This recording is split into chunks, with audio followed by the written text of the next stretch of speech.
बिस्मिल्लाहिर्रहमानिर्रहीम अस्सलामु अलैकुम VS. Welcome to my YouTube channel VS. कैसे हैं आप? उम्मीद करता हूं आप ठीक होंगे। वीएस, आज मैं आपको कोइब्रोन TSR 300 mg टैबलेट का मुकम्मल रिव्यू दूंगा जो दमा के लिए बहुत ही मुफीद है। कोइब्रोन TSR टैबलेट किन कंडीशन में इस्तेमाल की जाती है, इसके फ़ायदे और नुकसान क्या हैं, इसके कॉन्ट्रा इंडिकेशन क्या हैं, ये सब कुछ मैं वीडियो में बताऊँगा। वीएस, सबसे पहले मेरी आपसे रिक्वेस्ट है, मेरा चैनल मेडिकोज इन्फो सब्सक्राइब करें। वीएस, बात करते हैं कोइब्रोन TSR टैबलेट का सही तरीका इस्तेमाल और खुराक की। तो कोइब्रोन TSR टैबलेट दिन में 3 बार एक टैबलेट इस्तेमाल करनी है और खाना खाने के बाद इस्तेमाल करनी है, या आप अपनी डॉक्टर की हदायत के मुताबिक भी इस्तेमाल कर सकते हैं। वीएस, बात करते हैं कोइब्रोन TSR टैबलेट की पैकेजिंग की। तो इसके एक पैक में 100 टैबलेट्स होती हैं और इसकी कीमत 590 रुपये है। ये किसी भी मेडिकल स्टोर और फार्मेसी स्टोर से आसानी से मिल जाती है। वीएस, बात करते हैं कोइब्रोन TSR टैबलेट की फार्मूलेशन की। तो इसकी फार्मूलेशन में थियोफाइलिन 300 mg होता है। थियोफाइलिन काफ़ी वगैरह में भी होता है। जब काफ़ी वगैरह पीते हैं तो आपकी सांस की नालियाँ खुल जाती हैं, जिसकी वजह से आपको सांस लेने में आसानी पैदा होती है। वीएस, बात करते हैं कोइब्रोन TSR टैबलेट को किन कंडीशन में इस्तेमाल किया जाता है और इसके फ़ायदे क्या हैं। एक्यूट एज़मा, जो एक मामूली किस्म का दमा का अटैक होता है, इस कंडीशन में भी कोइब्रोन TSR टैबलेट बहुत ही मुफीद है। इसके अलावा बरोनकेल एज़मा आपके लंग्स में जो एयरवेज होती है, इनमें इन्फ्लेमेशन पैदा हो जाती है, तो एयरवेज की नालियाँ तंग हो जाती हैं, जिसकी वजह से सांस लेने में दुश्वारी होती है और खांसी बहुत ज़्यादा आती है। जब सांस लेते हैं तो आवाज़ें भी सुनाई देती हैं। इस कंडीशन में कोइब्रोन TSR टैबलेट बहुत ही मुफीद है। कोइब्रोन TSR टैबलेट आपकी सांस की नालियाँ खोलती है, जिसकी वजह से हवा आसानी से गुजर जाती है और सांस लेना आसान हो जाता है।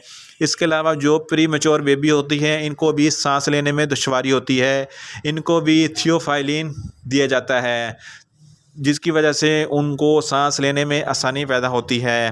इसके अलावा एक बीमारी ब्रोंकोस्पाज्म होती है। ब्रोंकोस्पाज्म में एयरवेज यानी कि सांस की नालियों के पट्टों में खिंचाव पैदा हो जाता है। जब फेफड़ों के ब्रोंकाई के पट्टों में खिंचाव पैदा होता है तो एयरवेज तंग हो जाती हैं, जिसकी वजह से हवा मुश्किल से अंदर से बाहर और बाहर से अंदर जाती है, जिसकी वजह से सांस लेने में बहुत ही तकलीफ़ होती है और सीने में जकड़न पैदा हो जाती है और सीने में दबाव पैदा होता है और आवाज़ें भी आती हैं। और इस कंडीशन में भी कोइब्रोन TSR टैबलेट बहुत ही मुफीद है। इसके अलावा एज़मा, जिसको दमा भी कहते हैं, दमा सांस लेने की तकलीफ़ को कहते हैं, इस कंडीशन में भी कोइब्रोन TSR टैबलेट बहुत ही मुफीद है। लेकिन क्रोनिक एज़मा वाले मरीज़ कोइब्रोन TSR टैबलेट हरगिज़ इस्तेमाल ना करें। वीएस, बात करते हैं कोइब्रोन TSR टैबलेट के नुकसानात की। तो इसके इस्तेमाल से आपको नुकसानात भी हो सकते हैं। आपको सर दर्द हो सकता है, आपको न्यूज़िया हो सकता है, आपको वोमिटिंग हो सकती है, आपके दिल की धड़कन तेज़ हो सकती है, आपके पेट में दर्द हो सकता है, आपके सीने में जलन हो सकती है। वीएस, बात करते हैं कोइब्रोन TSR टैबलेट के कॉन्ट्रा इंडिकेशन की। ऐसे मरीज़ जिनको कोइब्रोन TSR टैबलेट के किसी भी अज्जा से कोई एलर्जी है, कोइब्रोन TSR टैबलेट हरगिज़ इस्तेमाल ना करें। मैदे के अल्सर वाले मरीज़ भी कोइब्रोन TSR टैबलेट इस्तेमाल ना करें और गुर्दों के मरीज़ भी कोइब्रोन TSR टैबलेट इस्तेमाल ना करें और जिगर के अमराज वाले मरीज़ भी कोइब्रोन TSR टैबलेट हरगिज़ इस्तेमाल ना करें। व्यूअर्स, ये था कोइब्रोन TSR टैबलेट का मुकम्मल रिव्यू।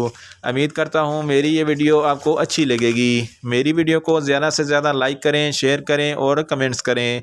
और मेडिसन के मतलब इन्फॉर्मेटिव वीडियो के लिए मेरा चैनल मेडिकोज इन्फो सब्सक्राइब करें और साथ में लगे बेल आइकन को लाजमी प्रेस करें, ताकि मेरी हर आने वाली नई वीडियो आप तक बर वक्त पहुँच सके। मिलते हैं एक नई इन्फॉर्मेटिव वीडियो के साथ। अल्लाह हाफिज़।